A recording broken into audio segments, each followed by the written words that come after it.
괴로움에서 벗어나는 길 3-21.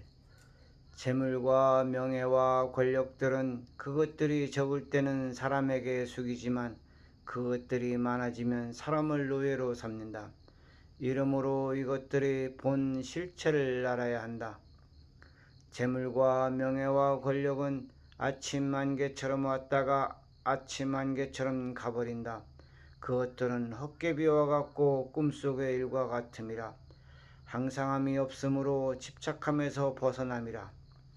보리의 행을 실천하는 보리행자는 재물과 명예와 권력이 이와 같음을 알고 이것들로부터 벗어나서 걸림이 없고 다른 이들도 벗어나게 하여 걸림이 없게 함이라.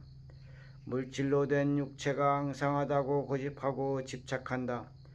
그리하여 육체의 모습에 모든 것을 다하여 보다 더 아름답고 보다 더 화려하게 가꾼다. 이 육체의 본 실체를 살펴보고 알아야 한다. 삶의 대부분의 시간들을 육체를 가꾸는 데 매달려 씻어주고 가꾸어주고 채워주고 하는 등 육체를 위한다 하면서 오히려 육체를 힘들게 하며 가진 고생스러운 일을 마다하지 않고 한다. 사물을 보는 눈이 항상한가? 소리를 듣는 귀가 항상한가? 냄새를 맡는 코가 항상한가? 맛을 느끼는 입이 항상한가?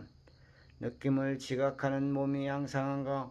이 흙과 물과 불과 바람의 기운으로 일시적 인연에 의하여 화합된 물질로 이루어진 조합들을 관찰하여 보아라. 눈이 색깔들을 인식함이 한결같은가? 눈에 병이 나면 눈꽃이 일어난다. 그 눈에서 춤추는 눈꽃들이 허망함을 알 것이다. 이에 눈도 항상하지 않음을 알 것이다. 귀가 소리를 인식함이 한결같은가? 귀에 병이 나면 헛된 소리가 들린다. 그 소리가 허망하게 들림을 알 것이다. 이에 귀도 항상하지 않음을 알 것이다. 코가 냄새를 인식함이 한결같은가? 코에 병이 나면 향기를 맡을 수 없다. 어떠한 냄새인지 알 수가 없을 것이다. 이에 코도 항상하지 않음을 알 것이다. 혀가 맛을 인식함이 한결같은가? 혀에 병이 나면 맛을 느낄 수가 없다. 그 맛의 느낌이 무엇인지 알 수가 없다. 이에 혀도 항상하지 않음을 알 것이다. 몸이 감각을 느끼는 것이 한결같은가? 몸에 병이 나면 감각의 느낌을 분간하기 어렵다. 이에 몸의 느낌들이 얼마나 허망한지 알 것이며 그러므로 몸도 항상하지 않음을 알 것이다. 눈에서는 눈물이, 귀에서는 귀지가, 코에서는 콧물이, 입에서는 침이, 피부에서는 땀과 분비물들이 쉴 새 없이 밀려나오는 것을 보아라. 흙과 물과 불과 바람들의 기운으로 이루어진 육체의 물질들은 사막의 모래 언덕처럼 시간의 바람 속에 여기저기 모였다가 또다시 여기저기로 흩어져감을 알아라.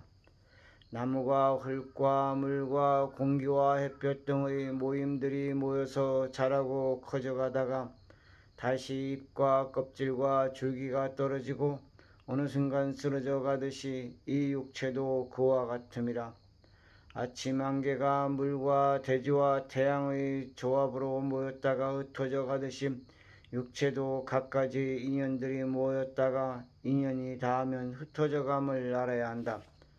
하나로 있는 것처럼 보이지만 배추잎이 하나하나 따로 모여있고 양파의 껍질이 하나하나 쌓인 것처럼 육체 하나하나 따로 모여있음이라. 자전거를 구르면 앞으로 나아간다. 그것을 보고 자전거가 나아간다고 인식한다. 하지만 한 부분 한 부분 각기 모인 화합일 뿐 어느 곳에도 따로 자전거라고 할 만한 것은 없다. 육체도 움직여 갖가지 행위들을 한다. 그러면 사람이 일을 한다고 한다. 하지만 눈, 귀, 코, 혀, 몸 등의 화합일 뿐 육체 어디에도 따로 사람이라고 할 만한 것은 없다. 이와 같이 육체의 실체를 자세히 관찰하고 머리와 피부 등이 수시로 빠져나가고 다시 음식물 등이 들어와 채우고 하는 등 물질이 모이고 흩어지는 흐름의 연속임을 알아라.